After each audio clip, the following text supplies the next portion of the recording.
السلام عليكم ورحمة الله وبركاته. يا هلا ويا مرحبا بكم في حلقة جميلة وموضوع شيق في مكان الشعر والشعراء، ومناقشة لمحاورة هي من أجمل المحاورات في نظري لمعناها ولمعالجة موضوعها.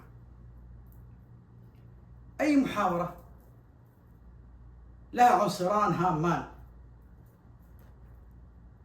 لها مقومات تجعلها محاورة راقية ومحاورة فاخرة: المعنى الراقي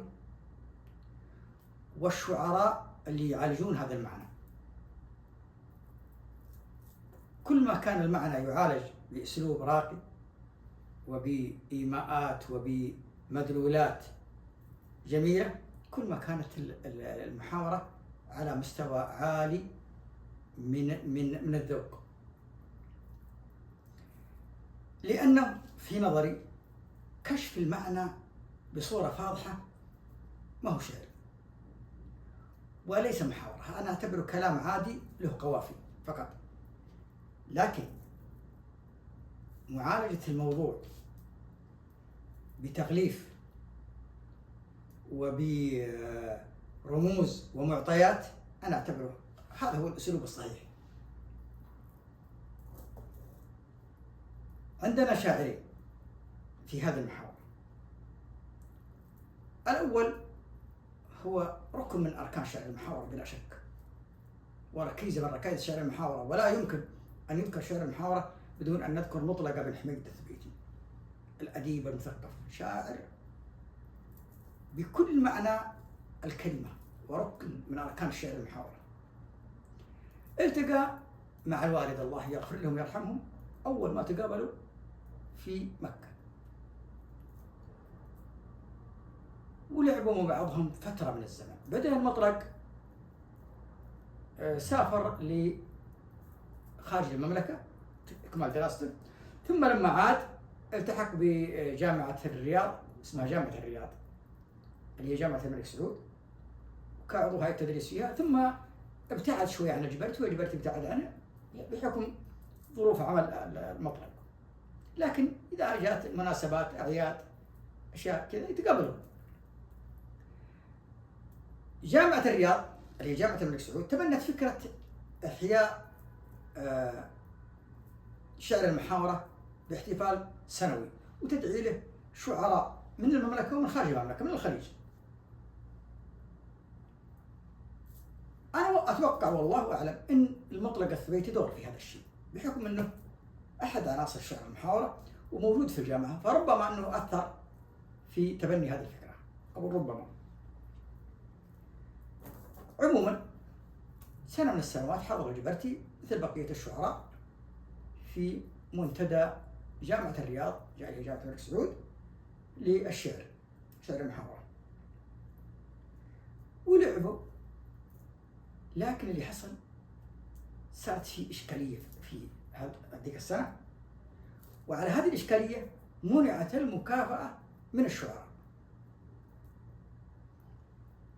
فرجعوا مفلسين الشعراء. واللي حصل إنه بعد سنة التقى الجبرتي بمطلق الثبيتي في مكة.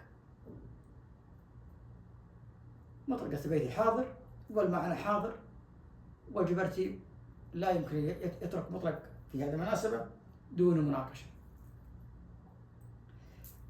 لكن مناقشتهم للموضوع مناقشة محترمة،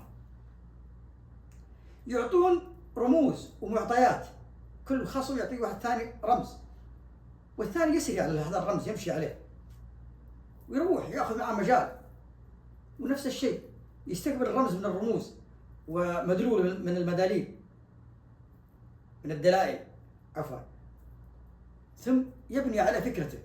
هذا هو شعر المحاورة. الشاهد، ما بطول عليكم، قال الجبرتي: العام حاشينا يشم الديس والناقة نفور. العام حاشينا يشم الديس والناقة نفور، وانت من اللي عقل الناقة وصر ديوسها يلا طلبتك يا كريم الوجه رزاق الطيور إنك تغنينا عن اللي ما تلين نفوسها. يلا طلبتك يا كريم الوجه رزاق الطيور إنك تغنينا عن اللي ما تلين نفوسها. قال مطلق والله ما قصر رفيقك فالورود في الصدور، لكن ما تسلم سليم يكون نحلق روسها. أنت من عيال البطن ولا من عيال الظهور؟ الشعلة اللي تشتعل في الدرب كيف ندوسها؟ الشعلة اللي تشتعل في الدرب كيف ندوسها؟ قال الجبرتي كل الخلافة منك، ضيقت الكواكب والبدور. كل الخلافة منك ضيقت الكواكب والبدور، وأنت كموعود من العيدان بين ضروسها. سبحان ربي مثل ما الرجال من غوش القدور تخرب البندق وتدخل العرب نادوسها. سبحان ربي مثل ما الرجال من غوش القدور تخرب البندق وتدخل العرب نادوسها. قال مطلق أنا فتلت القيد في كفي ونوخت الجزور، لكن ما شفت الرجال اللي تشرر موسها. أنا فتلت القيد في كفي ونوخت الجزور، لكن ما شفت الرجال اللي تشرر موسها. وأنت تتمنى لقمة داخل حناحين النسور ما يعرفوا بيض الليالي ويلبسوا ملبوسها. أنت تتمنى لقمة داخل حناحين النسور ما يعرفوا بيض الليالي ويلبسوا ملبوسها. قال جبرتي أنت سوات الهوري اللي يدرج وسط البحور. أنت سوات الهوري اللي يدرج وسط البحور، لو كان ما يحمل عصا دبوس من دبوسها. حنا ندفن في الجنائز وانت تبحث في القبور، ندفن كراعين الجنائز وانت ضروسها. حنا ندفن في الجنائز وانت تبحث في القبور، ندفن كراعين الجنائز وانت تبحث روسها. قال مطلق أنت حسودي، أنت حسودي، والحسودي لا يحج ولا يزور، وليشرى حبة شعيرة جاه منها سوسها. أنت حسودي والحسودي لا يحج ولا يزور، وليشرى حبة شعيرة جاه منها سوسها. أنتم بليتون ضحايا بدو يا قوم الخدور، والبدو نعرف ماشيتها من وجيه عسوسها. هذه المحاورة الجميلة اللي تمت بينهم ومناقشتهم الراقية في المعنى اللي رسموه.